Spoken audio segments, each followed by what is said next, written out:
Hello दोस्तों, welcome to my YouTube channel. और दोस्तों आज हम बात करेंगे इंजेक्शन एनरोबेस्ट एलए के बारे में कि किस कंपनी का प्रोडक्ट है, पशुओं में किस किस कंडीशन में आप इस इंजेक्शन का यूज़ कर सकते हैं, पशुओं में इस इंजेक्शन को देने की डोज क्या है। तो दोस्तों एनरोबेस्ट एलए के रिगार्डिंग पूरी जानकारी आपको इस वीडियो में मिल जाएगी। तो सबसे पहले जो दोस्त मेरे चैनल पे नए आए हैं उनसे रिक्वेस्ट है मेरे चैनल को सब्सक्राइब करें, वीडियो को लाइक करें और बेल आइकन का बटन जरूर दबाएं ताकि भविष्य में आने वाली हर वीडियो की नोटिफिकेशन दोस्तों आपको मिलती रहे। तो चलिए दोस्तों वीडियो शुरू करते हैं। दोस्तों injection Enrobest LA TT health care company का एक बहुत ही बेहतरीन प्रोडक्ट है। दोस्तों जब कभी भी आप इस इंजेक्शन का यूज़ पशुओं में करते हैं तो बहुत ही बेहतरीन रिजल्ट आपको इस इंजेक्शन के पशुओं में देखने को मिलते हैं। दोस्तों सबसे पहले बात अगर हम इस इंजेक्शन के अगर कंटेंट की करें तो इस इंजेक्शन में ईच एमएल में एनरोफ्लॉक्सासिन इसमें 100 mg इसमें डाला गया है। इसके अलावा इसमें बेंजाइल अल्कोहल है जो कि इसमें 20 mg इसमें डाला गया है। दोस्तों इंजेक्शन एनरोबेस्ट एलए एक ब्रॉड स्पेक्ट्रम एंटीबायोटिक है जो कि पशुओं में ग्राम नेगेटिव बैक्टीरिया और ग्राम पॉजिटिव बैक्टीरिया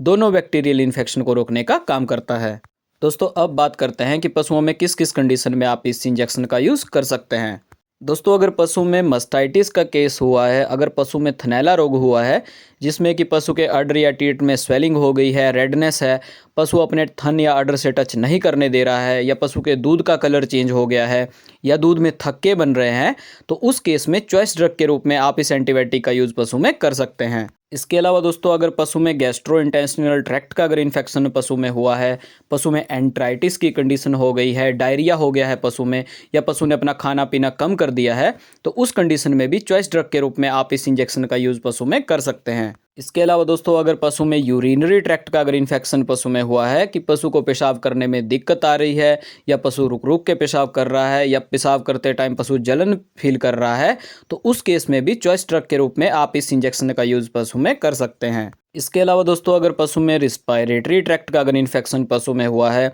पशु में गंभीर बैक्टीरियल डिजीज जैसे हिमोरेजिक सेप्टिसीमिया, निमोनिया या ब्रोंकोनिमोनिया की अगर स्थिति पशु में हुई है, तो दोस्तों इन बीमारियों में पशु को सांस लेने में दिक्कत होती है, पशु की सांस से आवाज़ आती है, पशु मुंह खोल के सांस लेता है और पशु अपना खाना पीना बिल्कुल बंद कर देता है। अगर इस तरह की स्थिति अगर जानवर में है तो उस केस में भी चॉइस ड्रग के रूप में आप इस इंजेक्शन का यूज़ पशु में कर सकते हैं। इसके अलावा दोस्तों अगर पशु में जेनाइटल ट्रैक्ट का अगर इन्फेक्शन पशु में हुआ है, पशु की बच्चादानी में अगर इन्फेक्शन हो गया है, पशु में अगर मेट्राइटिस की स्थिति है, एंडोमेट्राइटिस का केस है पशु में, या पशु में सर्विसाइटिस कंडीशन हो गई है जिसकी वजह से पशु कंसीव करने में दिक्कत कर रहा है, या पशु की बच्चादानी में पस पड़ गई है, पयोमेट्रा का अगर केस हो गया है, तो उस केस में भी एंटीबायोटिक के तौर पर आप इस इंजेक्शन का यूज़ पशु में कर सकते हैं। इसके अलावा दोस्तों पशु में रिटेंशन ऑफ प्लेजेंटा की स्थिति में भी कि पशु की जेर फंस गई है, या पशु में प्रीलैप्स या प्रोलैप्स का केस हो गया है कि पशु भार फेंक रहा है या पशु फूल दिखा रहा है, अगर इस तरह की समस्या अगर जानवर में देखने को मिल रही है